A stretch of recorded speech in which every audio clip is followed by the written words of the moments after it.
Da, da, la la la la, la la la la, la la la la.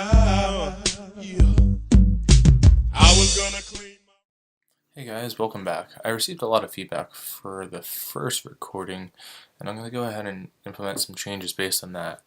I'm doing this rather than a video and, some PowerPoint flashcards on the screen, mainly because I think that it's a little bit easier to go ahead and edit and get a better audio quality out of that. I just wanted to also go ahead and plug Shorganics. Shorganics supports the cannabis movement, traveling from city to city, educating about the legislation in New Jersey. So go on over to www.newjerseymarijuana.us and check them out. So this week I wanted to go ahead and talk about Nick Scutari. He went ahead and was interviewed by Cannabis Insider, which is a media outlet from NJ.com now that's essentially going to be covering marijuana legalization in New Jersey. There's a lot of things that I'm probably going to end up disagreeing with them on, mainly because I think they take a one-sided look at marijuana, but that's not to say that I don't either, so there's also that. But here's some of the questions that he was asked and how he responded, and I just wanted to go through this because I think it's really important to get his perspective on marijuana legalization and how he really wants to go and shape the industry, because it's really the politicians here and the bureaucrats that are shaping this industry, and it really shouldn't be that way. What steps need to be taken for New Jersey to do legalization the right way, as opposed to states with less successful transitions from medical to recreational sales? His answer, Nick Scutari's answer, was, I think we've got lessons that we can learn from other states, even Colorado, which is the head as far as legalization, to replace something that they have instead of reinventing the wheel. But homegrown cannabis is going to be difficult to explore right off the bat. The follow-up question was, how do you expand infrastructure of the New Jersey medical marijuana program without creating unnecessary layers of bureaucracy? Well, we already have that, he says. We have a lot of bureaucracy in that program right now. There's a lot of strict requirements, and the Murphy team is looking to make some recommendations for change. Testing will need to be done to measure the levels of active ingredients, along with microbes and heavy metals. Whether that needs to be done by a third-party or state testing facility, we'll see. So first, right off the bat, I just want to go ahead and give you some sort of context about what is happening right now. I personally don't think that the government should have any control over any of this at all. I think that when the government has control over these aspects of marijuana, from home growing to going ahead and testing the marijuana and the active ingredients in marijuana, creating regulation for that, that's when you go ahead and get laws like driving under the influence of alcohol or driving under the influence of marijuana. And then you can go ahead and give the state government authority to go and just create an arbitrary measurement to go ahead and test if you are committing a crime, which isn't really a crime because you actually haven't really done anything wrong, but you have marijuana in your system or you have alcohol in your system. So when you just look at that disconnect with how he views the role of the state over the individual, that should go ahead and give some warning flags. The next question that he had was, New Jersey has a population of 8.9 million people, but only 15,000 in the medical marijuana program. What steps would need to be taken by New Jersey to accommodate the anticipated demand come the first day of retail sales? We're going to create an entire new industry. But hold on, that's his quote. We're going to create an entire new industry. Please, how many of you have bought marijuana on the black market, from the drug dealer on the corner, from your friend in high school, going to that college party? We've literally all been in those stages of life. How is the state government just going to create a new industry? That industry is already there. You going to buy marijuana from the drug dealer down the street is the free market working. But at the same time, that's the industry. And if you go ahead and just, allow the state to create some regulations that they have know, they don't even have a remote idea of how to go ahead and create this industry, by the way. They're going to Colorado to get ideas, and Colorado's laws literally restrict individual liberty at every single corner. These laws go ahead and increase state taxes, increase state spending, and then the media goes ahead and just reiterates the benefits of having increased state spending, increased, state budgeting for the marijuana tax that was already, implemented. The problem is not the industry. The problem is that police have the authority to go ahead and arrest you. The problem is that people are in jail because of marijuana. The problem is that the government has control over marijuana and directs police to go ahead and, arrest you for having over 1 ounce, or to arrest you for, smoking marijuana in your own property, in your own home. That's the problem. The problem isn't that we don't have an industry. The problem isn't that we don't have enough regulations. Those regulations are going to come from the free market. When I go into a store to buy my marijuana and it rips me off, like the Garden State, dispensary, then that's how I decide not to go to the Garden State dispensary anymore. Then I go to the other dispensary because they have better quality marijuana. Like, that's how the free market works. It doesn't work by, propping up certain businesses and choosing winners and losers in an entire industry. That's not how it works at all.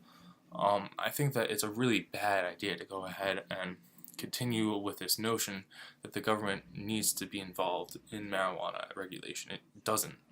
And I think that, just going along with these lies and misconceptions is really bad and dangerous for our individual liberty, because what's going to happen is that they're going to go ahead and enact laws that say, all right, only people above 21 can have marijuana.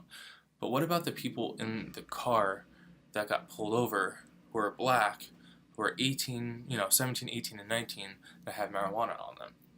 They're going to have the same fate as the people right now that are in jail, because those laws against what we would pretty much consider legal adults are now, affected by this really bad law. The rest of the quote for this question was that the lessons that we've learned so far from the medical program in other states will hopefully allow us to accommodate the demand for legalized cannabis.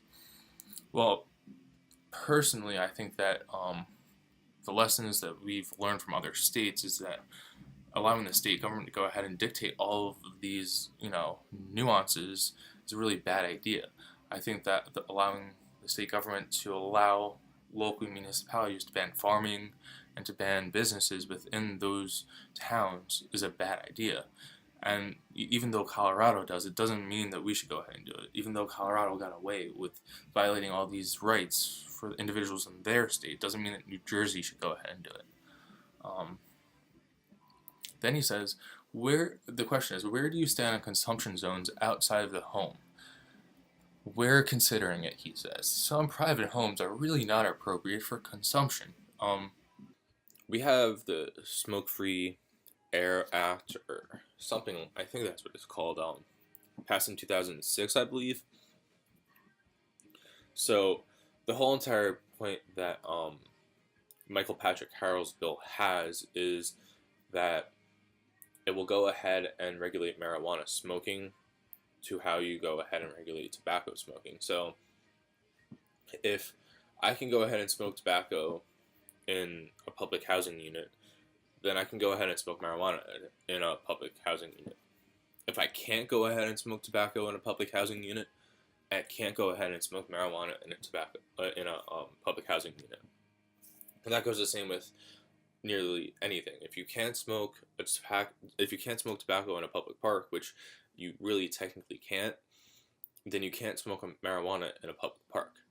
This, of course, is going to go ahead and lead to arguments that when you're in the public park and someone smells marijuana, someone's probably going to end up complaining about the marijuana smoke, but of course no one's going to end up complaining about the tobacco smoke. But someone's going to complain about the marijuana smoke, and then a cop is going to confront you in the park. And then, since you are actually technically breaking the law, I think that what's going to happen is that they're going to go ahead and more or less enforce marijuana arrests in that context. And then you're going to go ahead and get reports in a disparity saying that there was an increase in arrests for marijuana at public parks. Well, yes, because no one's arresting people for tobacco smoking, and I go to the parks all the time. I go to Homedale Park all the time. There's people smoking there. I go to, the park in the Highlands. I go to the state, Sandy Hook. Even though technically Sandy Hook is federal property, like, people smoke in these places all the time. But no one actually ends up getting arrested. No one actually complains because we just, we aren't dicks to people. And I think that's what it comes down to. The next question, and the final question, was, will expungement and social justice be in this legislation? The answer was, I am open-minded to that, but it depends to what degree. Simple possession we're going to consider, but not distribution. We're still looking to do that soon. And I'm giving credit to Justin Zaremba, who I probably just slaughtered that last name, but that's who's credited with this, and I'm going to give correct credit. So there you have it. I think that just this alone, it should raise an alarm flag. They don't really want to go ahead and expunge marijuana in either of these bills that are the leading bills. I think that is wrong. Marijuana is not a crime, so we should be expunging everything about marijuana. So I really hope that you guys kind of enjoyed this. And go ahead and comment or send me some messages about what your opinion is, why you think that we should do this. But leave your comments on this video, share the video, get the word out. I also said that I was going to go ahead and go to some committee hearings that are luckily on Saturday, so I should be able to go. I think April 21st is the first one, if I'm correct. I'm going to be going to that, and I'm going to be talking about the constitutionality of Scutari's bill, why we shouldn't pass it, and I'm going to be basing that on the fact that we do need to legalize marijuana, and I think that it's important that we don't rush through it. And I really hope that, just going to these hearings should be able to, hopefully affect some change in the legislature. We don't have the votes for passage of this bill anyway, and I don't think that we have to be discouraged from that idea of not getting marijuana the way, everyone in the state government wants it. We can get marijuana legalization, and we just won't be able to get it with the whole entire arm of an octopus government, trying to regulate everything about the market.